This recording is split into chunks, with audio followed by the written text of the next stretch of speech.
हे भगवान् यसले काम गर्न थाल्यो।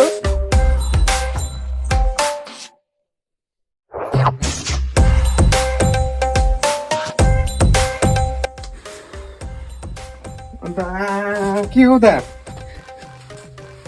खतरा काम गर्दै रहेछ त अन्त के भयो त्यो अब नराडी भन्छ घरमा के भयो नराडी भन्छ के भयो औ सुन्नु न हाम्रो छोरा चाहिँ बिना कामको भयो त हौ। के भयो रे त्यसले काम छोड्यो होइन भोलिदेखि मसँग कुली काम पठाइदियो त्यसलाई बिहान छिटो उठाउँदैलाई हुन्छ हुन्छ।